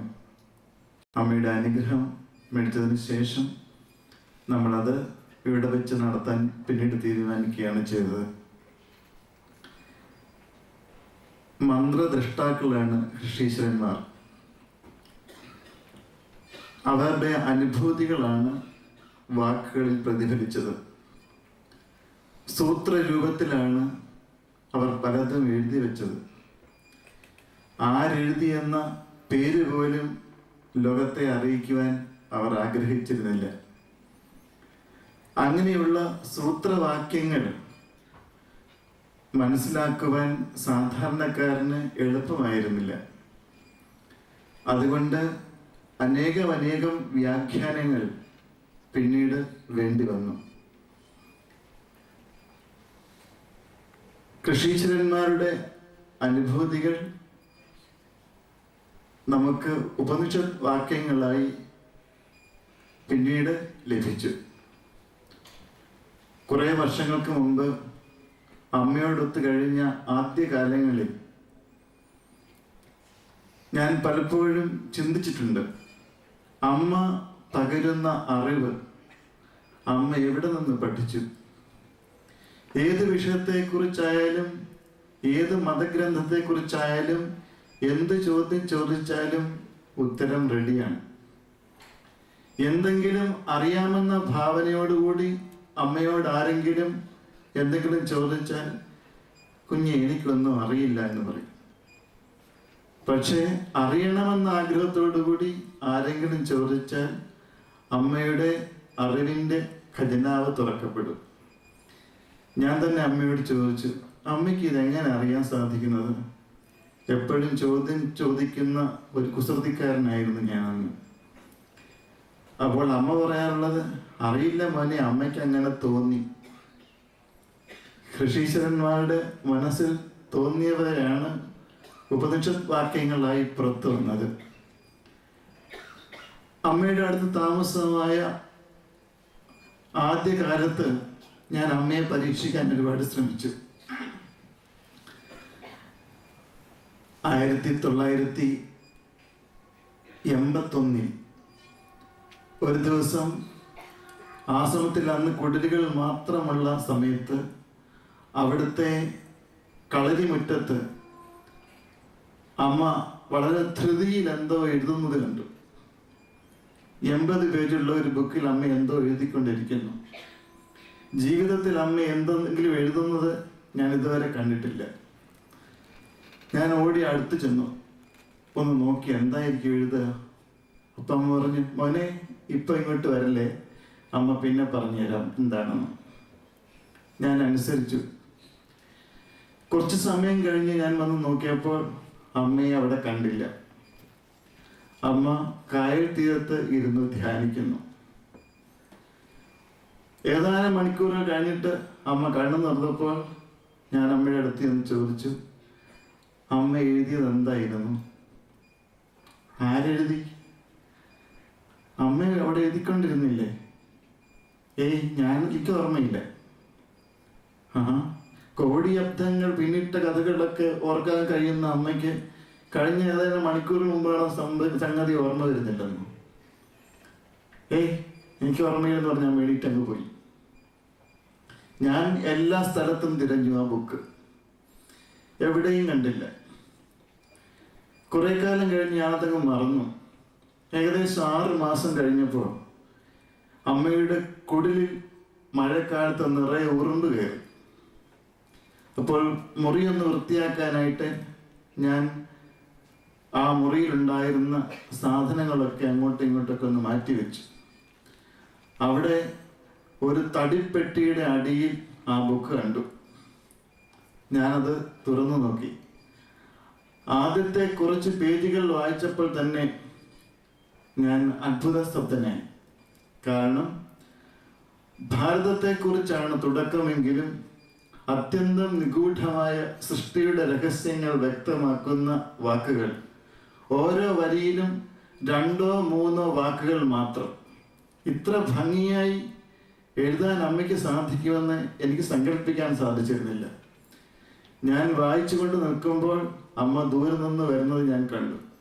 ഞാൻ വേഗം തടിപ്പെട്ടിയുടെ അടിയിൽ തന്നെ പുസ്തകം വെച്ചിട്ട് മാറി നിന്നു. വീണ്ടും ഏതാനും മാസങ്ങൾ കഴിഞ്ഞപ്പോൾ തിരുവനന്തപുരത്ത് ബാങ്കിൽ ജോലിയുള്ള ഒരു താണുപിള്ള, അദ്ദേഹം അടുത്ത കാലത്ത് അമ്മയുടെ ഭക്തനായ ആളാണ്. അയാൾ അമ്മ സംസാരിക്കുമ്പോൾ കുറിച്ചു വെച്ചിട്ടുള്ള സൂക്തങ്ങളെല്ലാം കൂടി ഒരു പുസ്തകമാക്കാൻ അമ്മയുടെ അനുവാദം ചോദിച്ചു. അമ്മ സമ്മതിച്ചു.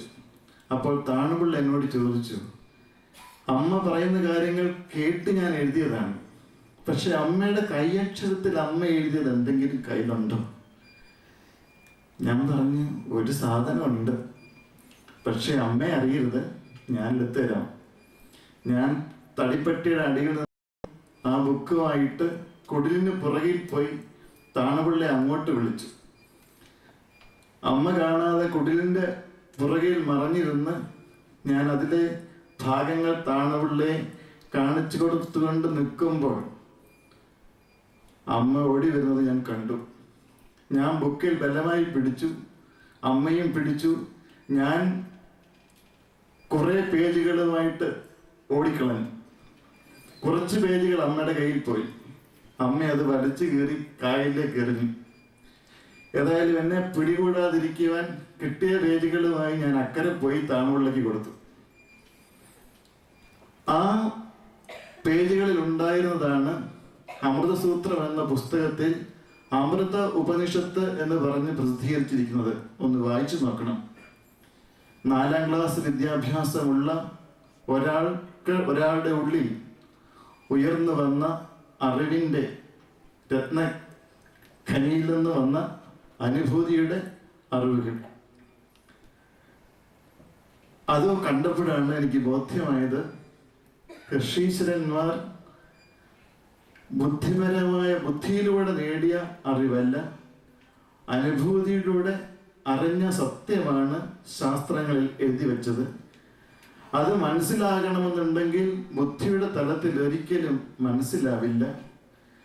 അതുകൊണ്ടാണ് പലപ്പോഴും ബുദ്ധിയുടെ തലത്തിൽ നിൽക്കുന്ന മനുഷ്യർക്ക് മനസ്സിലാകുന്ന ഭാഷയിൽ ശങ്കരാചാര്യ സ്വാമികളെ പോലെയുള്ളവർ ഇതിന് വ്യാഖ്യാനങ്ങൾ എഴുതിയത്. അങ്ങനെ എത്ര വ്യാഖ്യാനിച്ചാലും അവസാനിക്കാത്ത അറിവാണ് ഉപനിഷത്തുകളിലുള്ളത്. ഈ അറിവ് ലോകത്തിലെ ദുഃഖങ്ങളെ അതിജീവിക്കുവാൻ മനുഷ്യനെ ശക്തനാക്കുന്ന അറിവ്, പ്രപഞ്ചത്തിൽ ജീവിക്കുമ്പോൾ സകല പ്രതിബന്ധങ്ങളെയും തരണം ചെയ്ത് പരമാനന്ദം അനുഭവിക്കുവാൻ സാധിക്കുന്ന അറിവ്, മനുഷ്യനെ ഈശ്വരനാക്കി മാറ്റുന്ന അറിവ്, ഈ അറിവ് മറ്റുള്ളവരിലേക്ക് പകരുവാൻ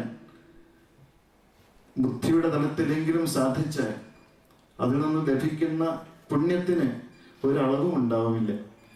അങ്ങനെയുള്ള ഒരു സൽക്കർമ്മമാണ് അമ്മയുടെ മകളായ ശ്രീ സുവർണ നാലപ്പാട് ചെയ്തിരിക്കുന്നത്. അമ്മയുടെ അനുഗ്രഹത്തോടു കൂടി നടന്ന ഈ സൽക്കർമ്മം തീർച്ചയായും അനേകായിരങ്ങൾക്ക് വെളിച്ചം പകരും. അതിന് അവസരം ഉണ്ടാകട്ടെ എന്ന് പ്രാർത്ഥിച്ചുകൊണ്ട് എൻ്റെ വാക്കുകൾ അമ്മയുടെ പാദങ്ങളിൽ സമർപ്പിക്കുന്നു. നമസ്കാരം.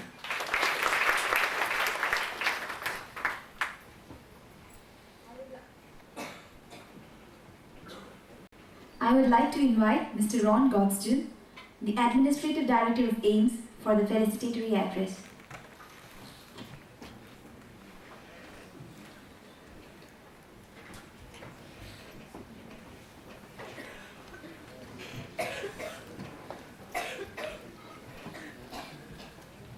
Om Amriteshwarye Namaha. Sampuja Swamiji Purnamritananda Puri, Ganagandharvan,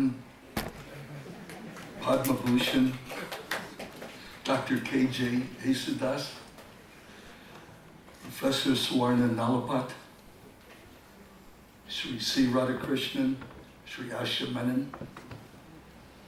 Professor D.M. Vasudevan, and Sri R.K. Damodaran. My colleagues at AIMS, friends, and visitors, it's my pleasure to welcome you all to AIMS, particularly for such a special occasion of spiritual significance. My only disappointment is that I'm not able to address you in the native language of Malayalam, which unfortunately I haven't been blessed to master. And I'm further disappointed in that I know there was much wisdom that flowed today, And I am going to have to rely on Mr. A.P.S. Krishnan, if I can get a hold of him later, to give me an idea of what was said that I missed. The Vedas consist and contain the truth of the creation. They are as relevant today as they were at the time of creation. And the Upanishads, it is said, is the crux, the essence, that core of the Vedas, the teaching, when meditated upon, when studied, when contemplated, and particularly with the blessings of a realized master, can lead to the realization that destroys the ignorance that keeps us from knowing the truth of ourself. Amma has remarked with a bit of sadness how the ancient tradition is losing in its strength, is not being properly taught, not losing in its strength, but is not being properly taught and conveyed. And there are so many who don't have an idea of what their ancient heritage is and what it means.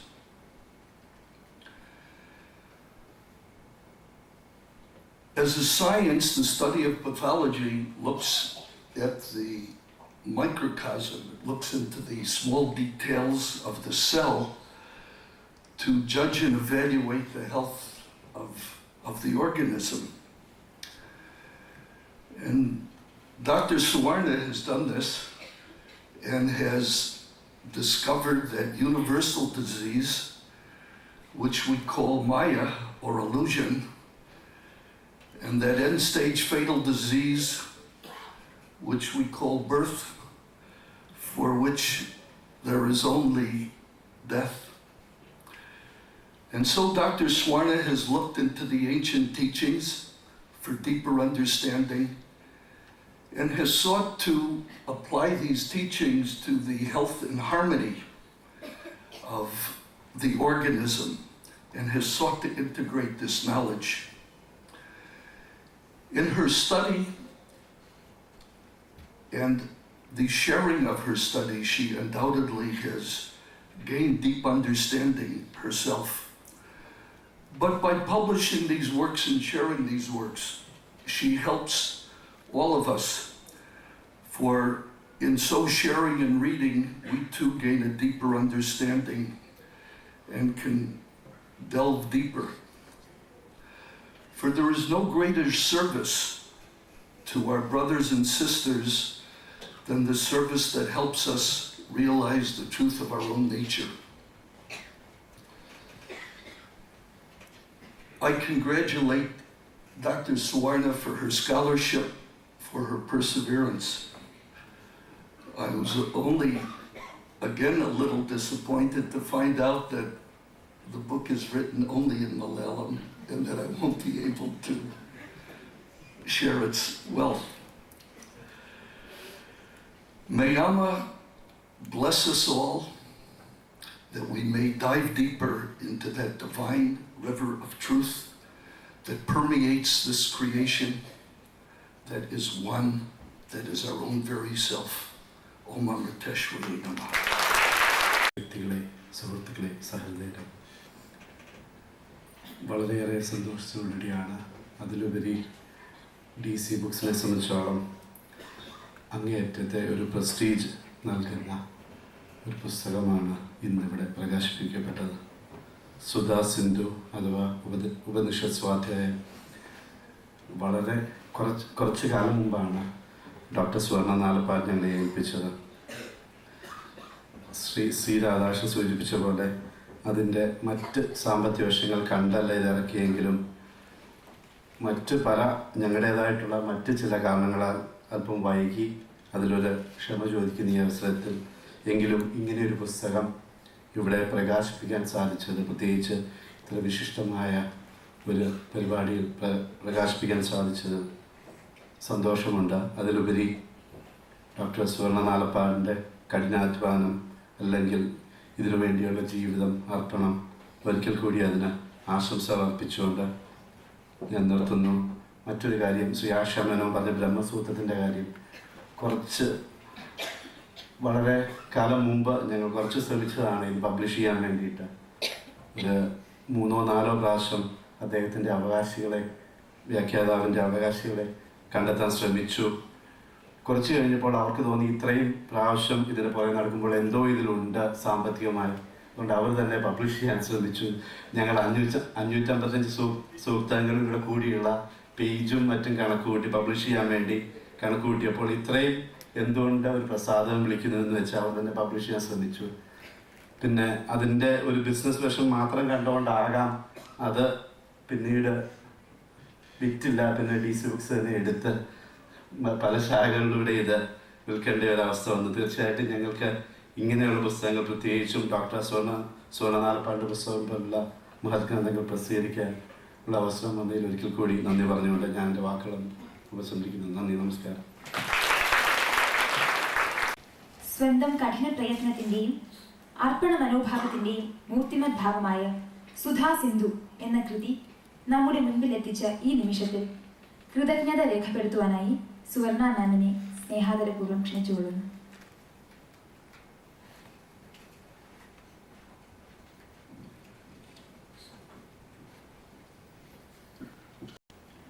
या देवी सर्वभूतेषु शक्तिरूपेण संस्थिता नमस्तस्यै नमस्तस्यै नमस्तस्यै नमो नमः.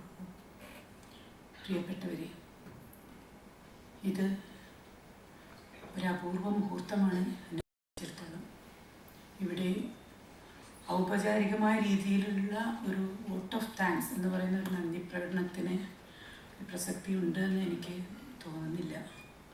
കാരണം ഇവിടെ ഇന്ന് സന്നിഹിതരായിട്ടുള്ള എല്ലാവരും തന്നെ, എന്നെ സംബന്ധിച്ചിടത്തോളം ഞാൻ പൂർവ്വജന്മങ്ങളിലൊക്കെ വിശ്വസിക്കുന്ന ഒരു പഴഞ്ചൻ ആളാണെന്ന് വിചാരിച്ചുള്ളൂ. പക്ഷേ പൂർവ്വജന്മങ്ങളിലുള്ളൊരു സൗഹൃദം കൊണ്ട് ഈ ജന്മത്തിൽ കണ്ടുമുട്ടാനും പരിചയപ്പെടാനും സൗഹൃദം സ്ഥാപിക്കാനുമൊക്കെ സാധിച്ച, സുഹൃതം കൊണ്ട് സാധിച്ച കുറേ വ്യക്തികളാണ് ഇവിടെ ഇരിക്കുന്നത്. അവരോടൊക്കെ ഒറ്റ വാക്കിൽ ഒരു നന്ദി പറയുക എന്നുള്ള ഒരു ഔപചാരികമായൊരു കാര്യം ചെയ്യുന്നത് എത്രത്തോളം ശരിയാണെന്ന് പോലും എനിക്ക് തോന്നുന്നില്ല. എന്നാലും അതൊരു ചടങ്ങാണല്ലോ. പിന്നെ ഇവിടെ എല്ലാ വിശിഷ്ട വ്യക്തികളിൽ പറഞ്ഞ പോലെ എല്ലാവരും ഞാൻ വളരെയധികം ആത്മബന്ധം പുലർത്തുന്ന ആളുകളാണ്. എല്ലാവരോടും പ്രത്യേകം നന്ദി പറയുന്നതിൻ്റെ മുമ്പ് ഓരോരോ വാക്കുകൾ ഓരോരുത്തരെ പറ്റി ഞാൻ പറയാമെന്ന് വിചാരിക്കുന്നു. മതസ്ഥാനത്താവില്ല എന്ന് വിചാരിക്കുന്നു. ആദ്യമായിട്ട് ഞാൻ ശ്രീ യേശുദാസിനെ പറ്റിയിട്ട് പറയാം. യേശുദാസിനെ പറ്റിയിട്ട് പറയുകയാണെങ്കിൽ അദ്ദേഹം എല്ലാവരെയും പോലെ തന്നെ ഞാനും സംഗീതത്തിനോട് എനിക്ക് ഭയങ്കര ഒരു ആരാധനയുള്ള ആളാണ്. കുട്ടിക്കാലം മുതൽക്കേ അങ്ങനെയാണ്. പക്ഷെ സംഗീതത്തോടുള്ള ആരാധനയിൽ കവിഞ്ഞ് അദ്ദേഹത്തിൻ്റെ വ്യക്തിത്വത്തിലുള്ള വിശിഷ്ടമായ ചില ഭാഗങ്ങൾ എനിക്ക് നേരിട്ട് മനസ്സിലാക്കാൻ സാധിച്ചിട്ടുണ്ട്. കാരണം ഇദ്ദേഹത്തിൻ്റെ അത് ആദ്യം തന്നെ ഞാൻ പറയാം, അദ്വൈതത്തിനെ പറ്റിയിട്ട് ഏറ്റവും പ്രധാനമായ ഭാഗം എല്ലാം ഒന്നാണെന്നുള്ള ആ ഒരു ഫീലിംഗ്, ആ അദ്വൈത ചിന്ത നമ്മുടെ നാട്ടിൽ നിന്ന് നഷ്ടപ്പെട്ടുകൊണ്ടിരിക്കുന്ന ഒരു സാധനമാണ്. ഞാൻ ആരാധിക്കുന്ന ഗുരുവായൂരപ്പൻ വേദങ്ങളിൽ സൂര്യനാരായണനാണ്. സൂര്യനാരായണൻ എന്നാണ് വേദങ്ങളിൽ വിഷ്ണുവിൻ്റെ പേര്. എന്തുകൊണ്ട് സൂര്യനാരായണൻ എന്ന് വിളിക്കുന്നു? സൂര്യൻ്റെ ഒരു പ്രത്യേക സ്വഭാവം കൊണ്ടാണ് അങ്ങനെ വിളിക്കുന്നത്. സൂര്യൻ അദ്ദേഹത്തിൻ്റെ ഊർജം തന്നില്ലായിരുന്നുവെങ്കിൽ നമുക്കിന്ന് ഭൂമിയിൽ ജീവനില്ല. ഭൂമിയിലൊരു ചെടി പോലും, ഒരു ചെറിയ ജന്തു പോലും ഉണ്ടാവില്ല, മനുഷ്യ ജീവിതമില്ല, ഒന്നുമില്ല. ആ ഒരു ഊർജം അവിടെ നിന്നിട്ട് നമുക്ക് ദിവസവും ഊർജം ഒഴുക്കി തരുന്നത് കൊണ്ടാണ് നമ്മളൊക്കെ ഇവിടെ ജീവിച്ചിരിക്കുന്നത്. പക്ഷെ നിലനിർത്തുന്ന ആ സ്ഥിതി എന്നാണ് അതിന് പറയുന്നത്. ജീവൻ നിലനിർത്തുക എന്ന് പറയുമ്പോൾ സ്ഥിതി, വാസ്തവത്തിലെ സൃഷ്ടിയും കൂടിയുണ്ട്. സൂര്യൻ സൃഷ്ടി ചെയ്യുന്നുണ്ട്, സ്ഥിതി ചെയ്യുന്നുണ്ട്, സംഹാരം ചെയ്യുന്നുണ്ട്. പക്ഷെ ആ സ്ഥിതി ദേവനായിട്ടുള്ള ആ മഹാവിഷ്ണു, ആ സൂര്യനാരായണൻ, ആ സൂര്യനാരായണൻ്റെ അദ്വൈതം എന്ന് വെച്ചാൽ എല്ലാവർക്കും ഒരുപോലെ കൊടുക്കുക എന്നുള്ള അദ്വൈതം.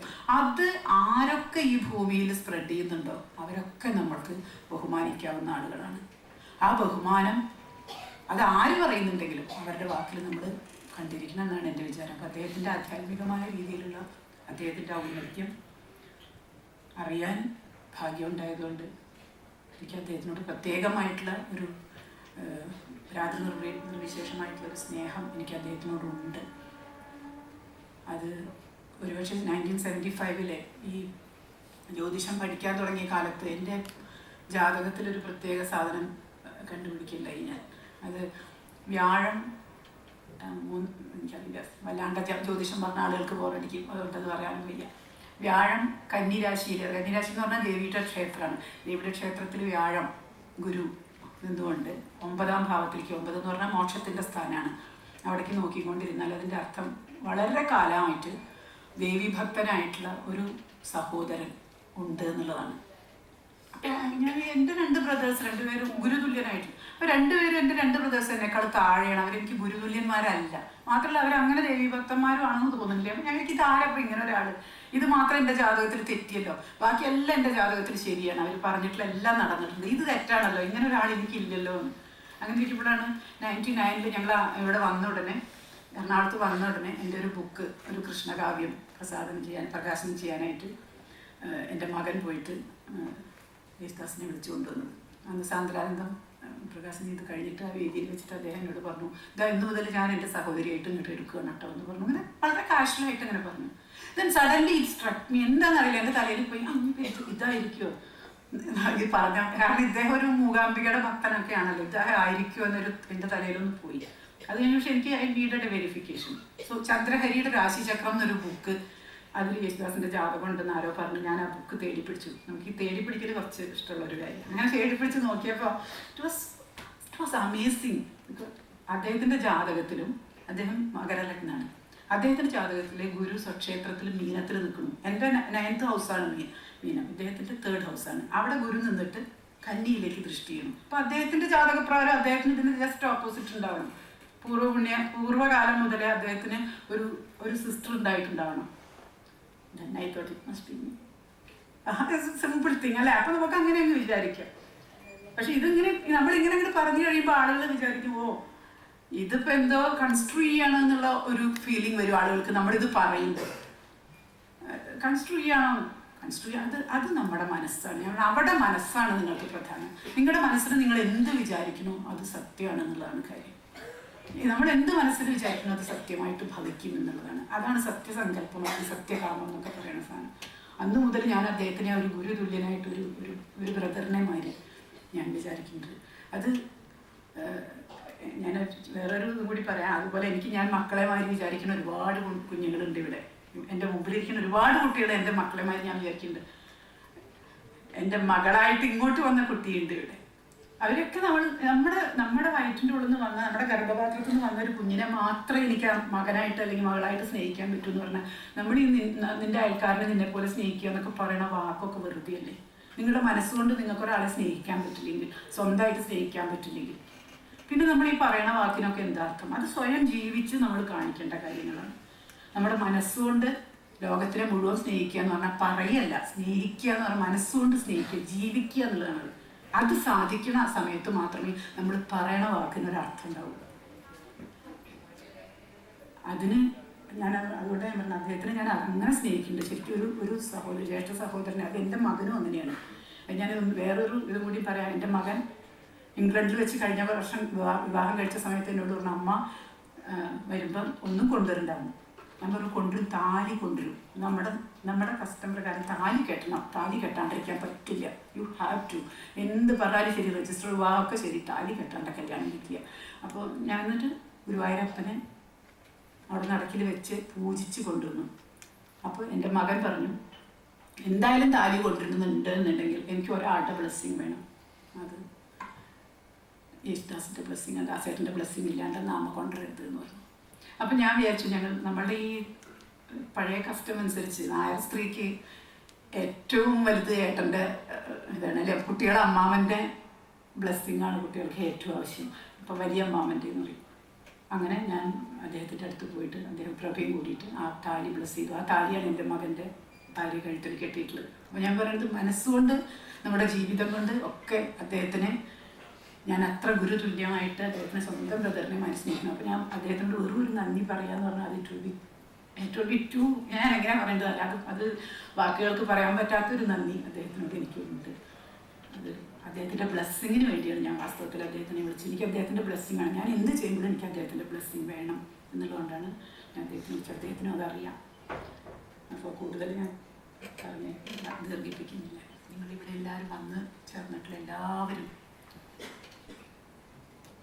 ഓരോരുത്തരെ ശരിക്കും എടുത്തു പറയേണ്ടതാണ്. അങ്ങനെ ഓരോരുത്തരും എനിക്ക് പ്രിയപ്പെട്ടവരാണ്. വേദിയിലിരിക്കുന്നവരെ പോലെ തന്നെ അവിടെ കാഴ്ചക്കാരായിട്ട് കേൾവിക്കാരായിട്ട് ഇരിക്കുന്നവരെല്ലാവരും എനിക്ക് പ്രിയപ്പെട്ടവരാണ്. ഓരോരുത്തരും എടുത്തു പറയാൻ പോയാൽ അതിന് അറ്റം ഉണ്ടാവില്ല. എനിക്ക് മക്കളെ പോലെ സ്നേഹിക്കുന്നവരുണ്ട്, എൻ്റെ സഹോദരന്മാരെ പോലെ സഹോദരിമാരെ പോലെ സ്നേഹിക്കുന്നവരുണ്ട്, ഒക്കെയുണ്ട്. എല്ലാവരോടും നന്ദി എന്നതിലുപരി നിങ്ങൾക്ക് എല്ലാവർക്കും ഈശ്വരൻ്റെ കടാക്ഷം ബ്ലെസ്സിങ്സ് ഉണ്ടാവട്ടെ എന്ന് പ്രാർത്ഥിക്കാനാണ് എനിക്കിപ്പോൾ തോന്നുന്നത്. എൻ്റെ നാവിൽ അങ്ങനെയാണ് വരുന്നത്. നന്ദി പറയുന്നതിനേക്കാൾ അധികം എനിക്ക് തോന്നുന്നു അങ്ങനെ ഒരു വാക്കാണ് ഇവിടെ ഉചിതം എന്ന് തോന്നുന്നു. അങ്ങനെ ഇങ്ങനെയുള്ളൊരു അപൂർവമായ ഒരവസരം എൻ്റെ ജീവിതത്തിൽ ഇത്ര ഏറ്റവും അപൂർവമായ ഈ അവസരം